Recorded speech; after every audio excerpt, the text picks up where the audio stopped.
आज का जो टॉपिक है ये बहुत इंटरेस्टिंग है उन लोगों के लिए, ख़ास करके जो कि इस मामले में कंफ्यूज रहते हैं कि क्या मुझे psychologist, psychiatrist, mental health professional की ज़रूरत है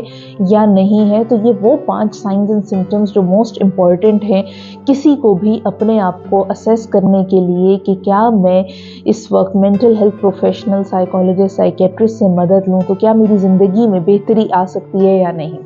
तो ये वो साइंस हैं जो कि आपकी मदद करेंगे, जिसमें से कि सबसे पहला साइन, और इस पहले साइन में आने से पहले अगर हम थोड़ा सा उन लोगों के बारे में बात कर लें जिससे आपको शायद क्लैरिटी मिले, शायद आपको भी ऐसी सोचें आती हों कि आया कि ये कन्फ्यूजन का शिकार रहते हों। जैसे मुझे भी बहुत सारी कॉल्स मौसूल होती हैं, कई दफ़ा क्लाइंट सेशन के लिए आते हैं, वो सेशन बुक कराते हैं, कई दफ़ा सिर्फ कंसल्टेशन चाहते हैं,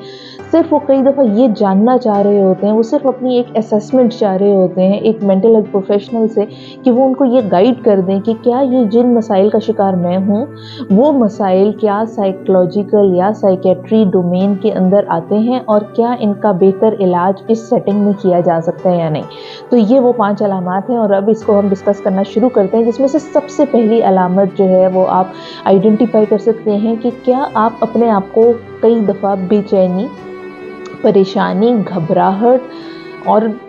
एक इज़्तिराब की कैफ़ियत में महसूस करते हैं, एक इरिटेबिलिटी, एक वो बेचैनी और तेज़ी आ जाना अपने रवैयों में, जैसे किसी भी काम की जल्दी रहना कि ये काम ख़त्म हो जाए, वो काम ख़त्म हो जाए, उसमें एक जल्दी की कोशिश रहना। और अगर कि आप कोई काम कर रहे हों तो उस काम में भी आपको एक बेचैनी सी लगी रहना कि पता नहीं ये जो काम मैं कर रहा हूँ ये ठीक है भी या नहीं, क्या ये इस वक्त के अंदर ख़त्म हो पाएगा या नहीं, क्या मैं इसमें देर ना कर दूँ, मैं जिस सिचुएशन में जा रहा हूँ, मैं जिन लोगों से मिलने जा रहा हूँ, क्या वो लोग मुझे पसंद करेंगे, जो बात मैं कहने लगा हूँ क्या वो काबिल बर्दाश्त होगी सामने वालों के लिए, काबिल कबूल होगी सामने वालों के लिए, या जो बात मैं करने लगा हूँ इन 5 या 10 लोगों के बीच में क्या वो इतनी अहम और इम्पॉर्टेंट होगी। ये ना हो कि मैं अपने आप को एक स्टूपिड या फूल जो है वो ज़ाहिर कर दूँ लोगों के सामने। और इस तरह की घबराहट, बेचैनी या लोगों के साथ इंटरेक्शन में या अपनी ज़िंदगी के किसी भी पहलू में, किसी भी काम, रोज़मर्रा एक्टिविटी को करने में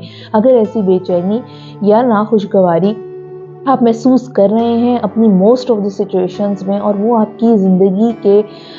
एवरीडे एक्टिविटीज़ जो हैं उनके बीच में अमल दखल दे रही है और उनको डिस्टर्ब कर रही है, तो yes, this is the sign कि आप साइकोलॉजिकल और मेंटल हेल्थ सर्विसेज से फ़ायदा उठा सकते हैं। इसी के साथ जो दूसरा एक पहलू है, दूसरा साइन जो है वो है बहुत ज़्यादा सोचों का आना। कई दफ़ा बहुत ज़्यादा सोचों का आना एक वक्ती अमल होता है कि जब इंसान अपनी ज़िंदगी के किसी ख़ास मामले में से गुज़र रहा है। लेकिन अगर कि आपको लगता है कि पिछला पूरा हफ़्ता, पिछला पूरा महीना, पिछला 1 साल या उससे भी ज़्यादा आप इस कैफ़ियत में रहे हैं 1 हफ़्ते से ज़्यादा कि बहुत सारे मामलात में वक्तन फ़वक्तन आपको एक सोचों की एक ट्रेन का आ जाना और ऐसी सोचों का आना, बार-बार आना जिनको रोकना आपको लगे कि आपके बस में नहीं है। यानी कि आप जैसे एक लाइट का बटन ऑन ऑफ कर देते हैं, आप उस तरह सोचों का बटन ऑन ऑफ नहीं कर पा रहे। इससे कहना मुमकिन बिल्कुल भी इससे मुनासिबत ये बात नहीं रखती कि सोचों को किसी भी वक्त रोका जा सकता है। सोचों को बिल्कुल रोका नहीं जा सकता क्योंकि ये ब्रेन है और ब्रेन का ये फंक्शन होता है कि वो सोचों को हर वक्त किसी न किसी सोच के अमल में वो रहता है। लेकिन ये जिन सोचों के बारे में हम बात कर रहे हैं उसे ओवर थिंकिंग भी कहा जा सकता है। ओवर थिंकिंग वो चीज़ है जिसमें सोचों की एक ट्रेन ऑफ थॉट है जो कि पास्ट से रिलेटेड हो सकती है और प्रेजेंट के मसाइल से भी रिलेटेड हो सकती है, लेकिन ज़्यादातर ऐसा होता है कि वो पास्ट से रिलेटेड होती है। उन वाक़यात, उन सदमों, उन ऐसे लोगों के बारे में ख़यालात आना, उनकी इमेजेस नज़र आना, उनकी किसी भी किस्म में, उनकी सोचों में, अल्फाज की शक्ल में किसी भी तरह से उनको आप भूल ना सक रहे हों और वो बार बार आपके ज़िंदगी में, आपकी प्रेजेंट लाइफ में, आपकी एवरीडे लाइफ में वो डिस्टर्बेंस ला रही हो कि आप अपने रोज़मर्रा के जो मामलात हैं उनको बेहतर तरीके से ना कर पा रहे हो। तो ये ओवर थिंकिंग का एक साइन हो सकता है और इसमें भी आपको साइकोलॉजिकल और साइकेट्रिक हेल्प की ज़रूरत पड़ सकती है। इसके बाद जो तीसरी अलामत है वो है कि अपने आप को बहुत उदास महसूस करना, डाउन महसूस करना, कुछ करने का दिल ना करना, भूख का कम लगना, कभी कभी उदासी रहना, किसी चीज़ में जो काम आप पहले करते थे, शौक से करते थे, लोगों से घुलते मिलते थे, उन चीज़ों का अब दिल ना करना, जिन चीज़ों में शौक रखते थे उनमें अपना शौक को कम होते देखना, अपनी मर्ज़ी से जो खाना पीना करते थे उसमें कमी महसूस होना, या कोई भी ऐसी एक्टिविटीज़ जिसमें आपका एनर्जी लेवल लो हो जाना, थकावट, लेथार्जी, फटीग, इस तरह की चीज़ों को महसूस करना। और ये थकावट और ये लेथार्जी वो नहीं है जो कि एक फ़िज़िकल एक्सर्शन के बाद आती है। विदाउट एनी फ़िज़िकल एक्सर्शन भी अपने आप को थका थका भारीपन महसूस करना, तो ये भी एक अलामत है जो कि बहुत इंपॉर्टेंट साइन है कि साइकोलॉजिकल और साइकेट्रिक हेल्प को वक्त पर लिया जाए तो वो आपकी हेल्प कर सकती है। इसके बाद अगला थर्ड अगर हम पॉइंट की बात करें, फोर्थ पॉइंट की अगर हम बात करें, तो उसमें ये गुस्से का आना, और गुस्से का बहुत ज़्यादा आना। गुस्सा एक जज्बाती अमल है और वो एक वैसे ही एहसासात और फीलिंग और इमोशन है जैसे उदासी का होना, जैसे खुशी का होना। वो हर उसी जज्बे की तरह का एक जज्बाती अमल, हम कह सकते हैं कि जज्बात की एक शिद्दत है।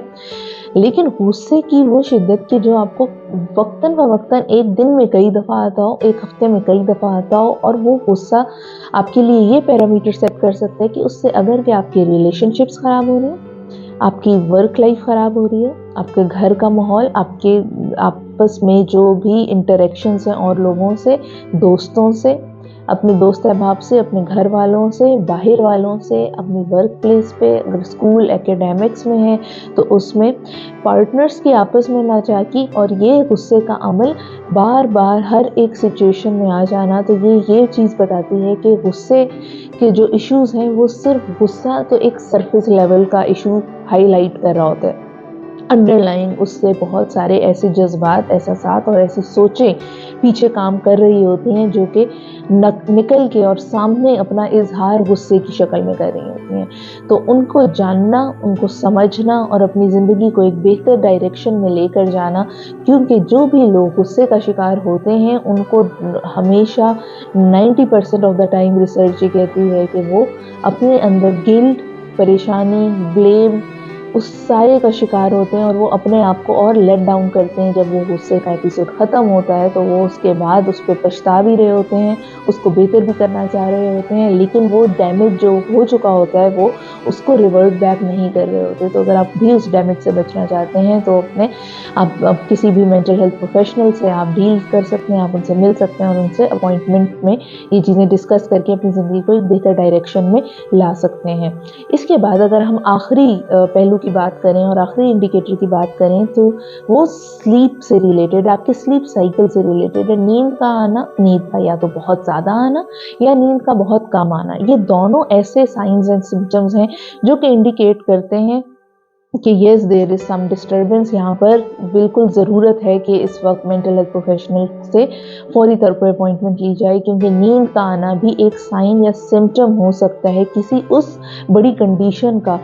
किसी उस बड़ी नफ्सियाती कंडीशन का या साइकोलॉजिकल कंडीशन का जिसमें से आप शायद गुजर रहे हों या आप जिसमें एंटर होने की तरफ भी इंडिकेट करते हैं इस तरह के साइंस एंड सिम्टम्स कि नींद का कम हो जाना या बहुत ज़्यादा हो जाना। किसी भी साइकोलॉजिकल कंडीशन को बनते हुए भी ये साइंस एंड सिम्टम्स आते हैं, और जब वो पूरी तरह से साइकोलॉजिकल कंडीशन आ चुकी होती है तो उसमें फिर और भी बहुत सारे साइंस एंड सिम्टम्स ऐड होते चले जाते हैं। और कोई भी कंडीशन अपने पहले मरहले में डील करना, यानी कि उसका फर्स्ट और इनिशियल फेज जो होता है उसमें डील करना कदरे आसान होती है बनिस्बत के उस चीज़ से कि जो कि बहुत लेट ट्रीटमेंट स्टार्ट किया जाए। Thank you so much. ये वो सारी इंडिकेशंस थी। आई होप कि आपको इसमें क्लैरिटी मिली होगी। इसमें कोई भी आपका फर्दर क्वेश्चन हो, कोई क्लैरिटी एक्सप्लेनेशन आपको चाहिए हो, या आप कंसल्टेशन चाह रहे हो, एक असेसमेंट चाह रहे हो कि वाकई मुझे इसकी ज़रूरत है या नहीं, तो आप बिल्कुल कांटेक्ट कर सकते हैं, हमारी वेबसाइट को विज़िट कर सकते हैं, इसको सब्सक्राइब कर सकते हैं और अपने कमेंट में भी आप बता सकते हैं। Thank you so much.